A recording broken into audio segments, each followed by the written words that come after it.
This is LMU I'm Scott Erlin, back again with head men's basketball coach Josh Schertz. Coach, as always, catching up with you after another week, midweek actually. And let's look back. Last night, everything went about as well as I think it possibly could have. Rail Splitters win their 19th straight game, beating Brevard 88-49. What do you think was the key to that game? Well, I think you got to give our guys a lot of credit. With Brevard, they're such a unique style with their offense. To Princeton, for our guys to spend 48 hours, basically, or in practice term, about 4 hours, trying to learn that offense and how we got to guard it defensively, and then because of really everything that you do defensively, everything you teach your guys from September on, you got to toss those principles to the wind when you play against the Princeton, because jumping to the ball or getting high on the floor, none of that stuff works, but actually hurts you. So for our guys to implement the concepts and go out and execute defensively the level they did, I was extremely proud of them. It shows how solid they are and really how smart they are, because they picked it up unbelievably well. And credit to our scout team guys. We're fortunate that two of our GAs, Omar Watad and Jeremiah Semaripis, played in Princeton-style systems. Omar at Georgetown and Jeremiah when he was at SMU with Matt Doherty. And then they did a great job of helping the other scout team guys kind of get situated. And Davis Fisher as well played in that group. So they did a great job simulating it, our scout team did. So it was a group effort, as it always is, and really proud of those guys for how well, like I said, they executed, and appreciative of the scout team for giving our guys a great look.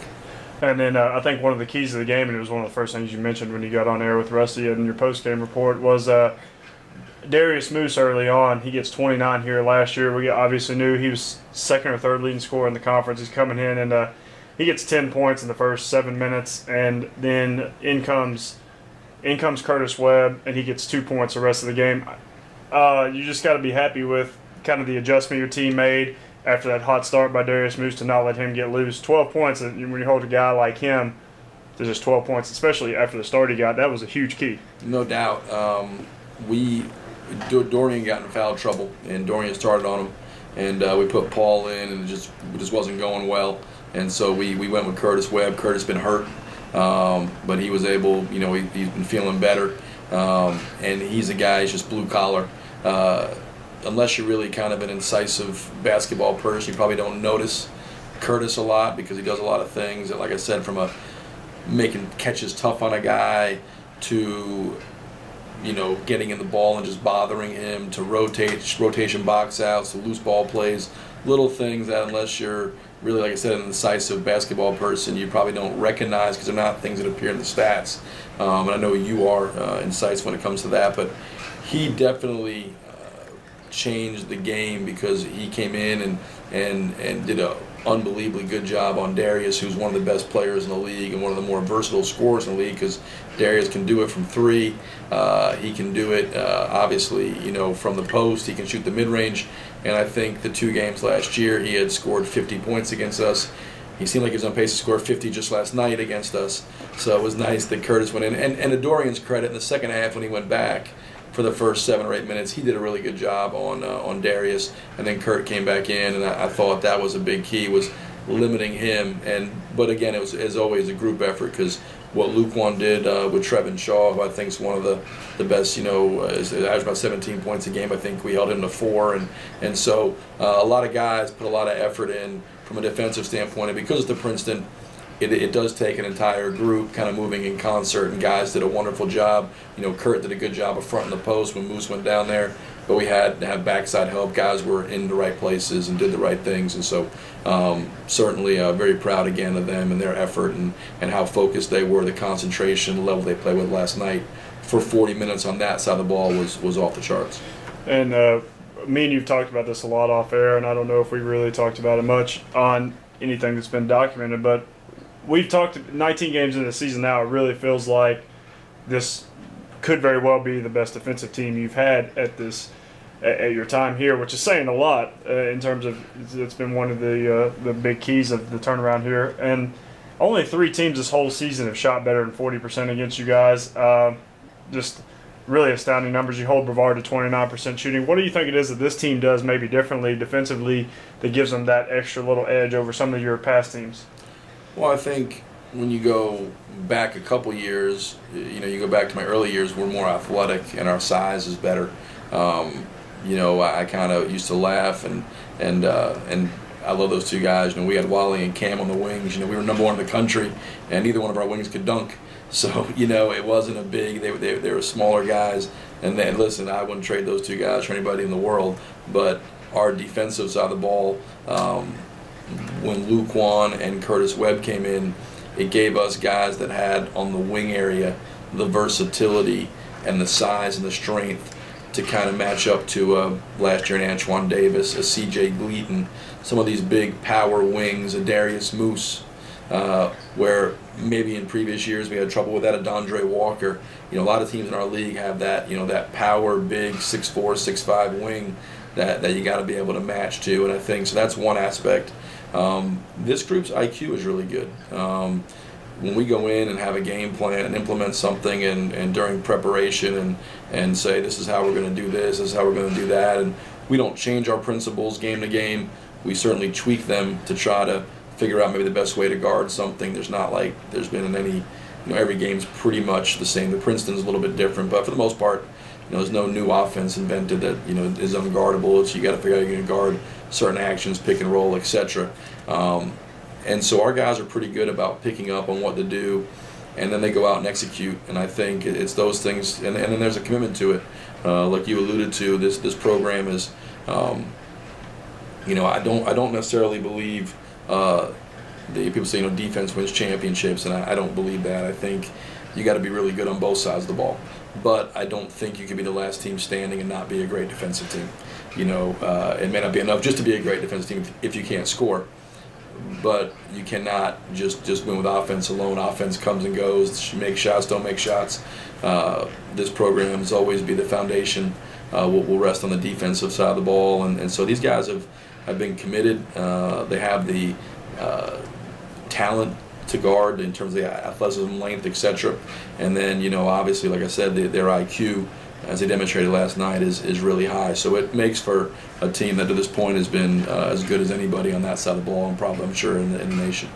Well, and now let's look ahead a little bit. 19-game winning streak, and amidst all that, you've had 11 straight games where you've won by at least 10 points. Pretty impressive numbers, really. And the last time you didn't win by 10 points was the opponent you got coming up this weekend. You head over to Hartsville, South Carolina, to take on Coker, who way back on December 6th, they really kind of a 79-71 win, had a 14-point lead late, and then they make it kind of interesting down the stretch, and we're able to kind of stiff-arm them down the stretch. But they held us to a season-low 37% shooting. Kind of a weird game. What do you think maybe they did or we did to kind of, have to see that kind of shooting? Well, I think you got to credit them. I think when you look at Coach Schmatzer, he is, and it probably gets lost sometimes because he's such a big personality, such an eccentric guy. He's a great coach. He's a great man. He's a great coach. And his teams, I really admire them. They're so physical, and they're so aggressive, and they're so tough on both sides of the ball. There's not a lot of smoke and mirrors. I mean, they're going to do what they do. They're going to come at you full speed, and they're going to come out punching. And I thought on the defensive side of the ball, without getting too technical, they did a really good job of they switched everything, and they crowded the lanes, and they really kind of shrunk the floor. And what they gave us was some looks from the three-point line. I don't remember exactly. I don't think we shot it well. Curtis Webb, I think, wound up making 5 or 6 threes, and we wound up going with 4 guards, like we did last night against Brevard, to kind of stretch the floor and create more spacing for our guys to operate. Went with a smaller package, and what we gained offensively, we gave up 18 offensive rebounds. We got our butts whipped on the offensive glass. We out-rebounded them by 3, but they took the fight to us on the glass. And I thought they were the more physical, more aggressive team in that game. Going down there, that's going to be a big question for us is can we match their physicality? Can we match their aggressiveness? It was kind of, man versus boys here on the backboards. are we going to be tough enough to go down there and hopefully we can be more traditional with the lineups. But if we do have to go small, or even if we don't have to go small, can we sit down and do a great job on the defensive side of the ball? And can we go rebound? They put a lot of pressure on your ability to rotate and box out because they drive it so hard, and they get you in rotations, and then shot goes up, and that really, for them, kind of starts their offense. So we'll have to be very sound there. And obviously, like I said, I think from the offensive side, I think we scored 5 points in the first 10 minutes of that game. And really, until we spread the floor and went with 4 guards, it was very difficult for us to get shots. So, and we had some looks. You got to take what the defense gives you, and I thought we had some good feet set looks. And again, I can't remember exactly, but I think Luquan was 0 for 5 or 6 from 3, and we didn't shoot the ball well from the 3-point line, and that hurt us. I thought in the second half we did a better job of knocking some in. I thought we got decent looks, just didn't make them. But they're going to make you. You're going to get nothing easy against Coker. They're going to make you earn everything. They're great in transition in terms of getting back, and in the half court they do a great job of switching and shrinking. And so you gotta continue to drive and attack and make some open shots. And that was kind of an anomaly of a game, really, because we've only shot less than 50% only one time since that game. But then, switching over to kind of the defensive perspective, you got to face all. We had Darius Moose last night, and then now you've got Eric Bethel, the conference's leading scorer. Coming off a weird kind of game last night, he's averaging 19 points a game, a little right around 20 points a game, and that's after factoring in he had a season-low 5 points against Wingate last night. So, I don't know, would you have maybe not that? What's the challenge you've got coming ahead of you with Eric Garden Bethel? He had 18 points against us here, so we know he can score. He can definitely score. I think he had 16 of those in the second half here. He got loose, got a 4-point play, and hit about, I think, 3 threes in the second half. He was he really took it to us in half number 2. I think the one thing that he has, he's a smaller guard, but he's got as quick a release as I've ever seen. I mean, he gets a thing off and he has range, but he doesn't need much room. I mean, you're talking about being there on the catch. You got to be there on the catch. With a guy like that, an elite player like that, I think you can't take everything away. What you try to do is take hopefully one thing away they do, and make it difficult for them to catch and operate in their comfort zone.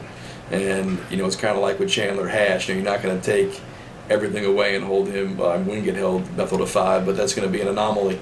It's not going to be the norm. So for us, we have to try to take one thing away, probably from him, and make it difficult for him to get catches, and make him work on that side to get open. Watch Wingate and what they did, and I thought they did a very good job on him. But credit to Coker on a night where he scores 5, they still get a win, and it shows their balance and their depth. It's a good basketball. We knew that coming in here. It was a good basketball team.